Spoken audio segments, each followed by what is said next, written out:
we've got a few settings that we can play with, and a lot of the time it's about trial and error. I typically start by turning the output down to about 30, and there's quite a lot of ways in which you can use this, but this is one way that I like to at least start. So bring down the output, and you can see it's a bit janky the way it's working. And yeah, if we shift, it should be a bit smoother. Bring down the output, and then that immediately gives us headroom to start pushing the circuits. So let's just go without.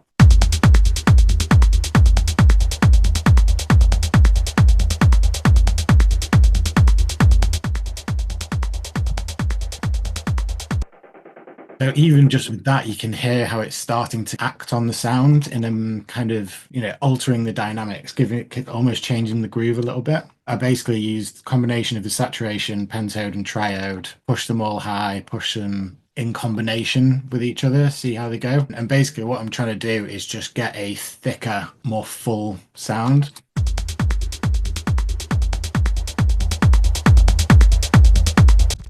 I'm just trying to make sure I can see the output here. Like I say, aiming for around -10 dB on the drum group. If we go too far over, it doesn't matter. I just want to know when I am going over so that I might want to make an adjustment.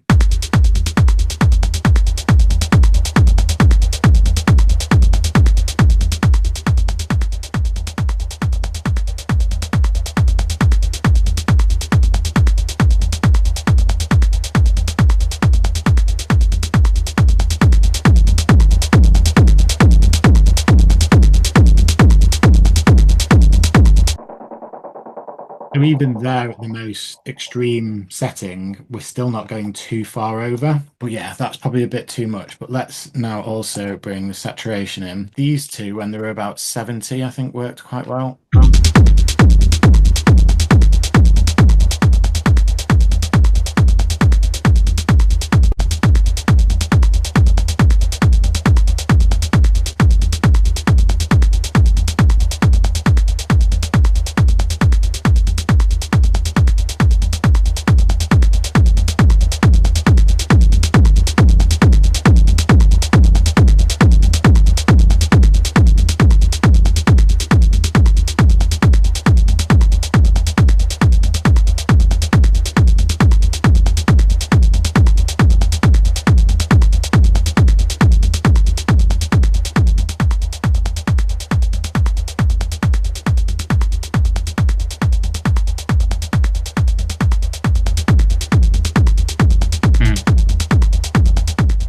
Yeah, so again, that setting is a little bit extreme, but it's a really good demonstration of how we can make things louder without, or make them sound louder without actually getting louder. So now I would think about either just backing off a little bit on all of these, or maybe using the mix. So let's try the mix first.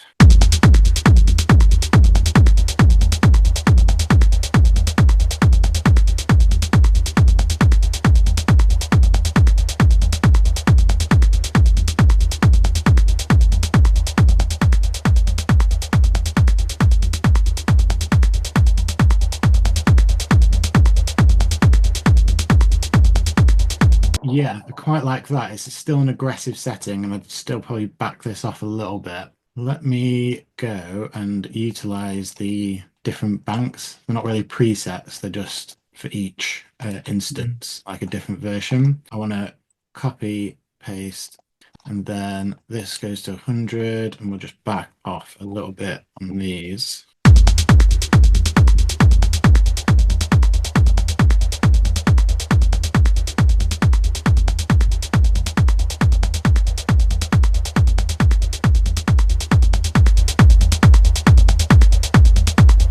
Here's where it gets really fiddly with this output knob. Constantly looking here to make sure I'm around -10, but this output is just a really fiddly knob. I don't know why it's so janky, but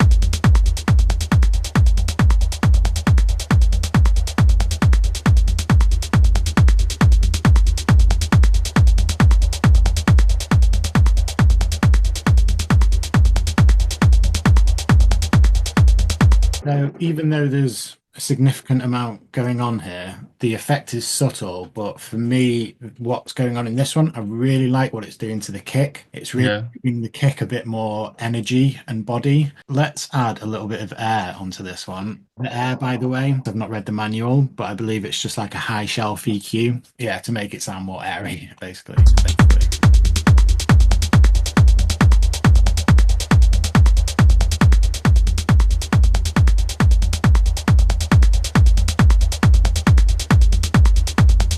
Yeah, that gives a nice bit of body. Let's now compare the two. So remember the other one, slightly more aggressive setting, but with 50% mix.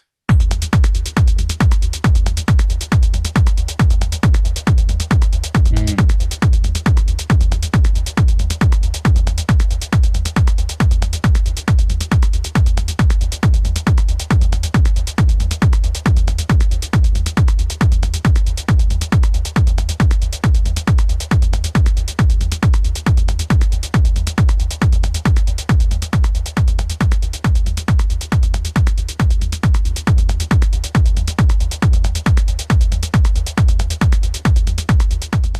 We now might need to rethink this EQ where we've added in a little bit from the low end, but let's listen to all this together.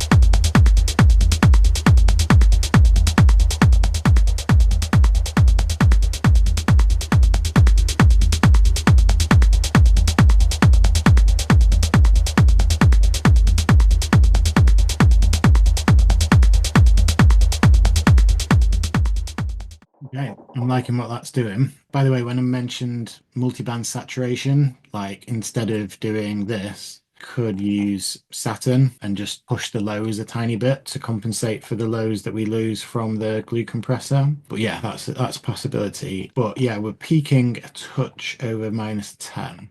And to combat that, I would just bring down the output a touch and then just use a limiter, probably in true peak. Just going to put it on auto for the time being. Let's go with the maximize setting just because I'm enjoying playing with the new Ableton limiter. It is much cleaner.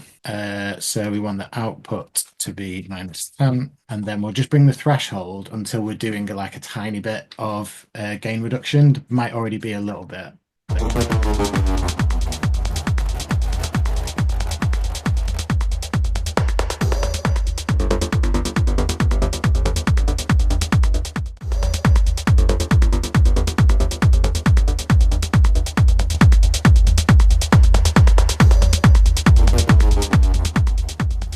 Sounding much fuller now. Like with on the send, when I put the EQ into linear phase, it's probably not too problematic what's going on here. I'm certainly not hearing any phase issues, but as we're dealing with the low end on a group of sounds, probably better just to put it in linear phase. However, like the CP.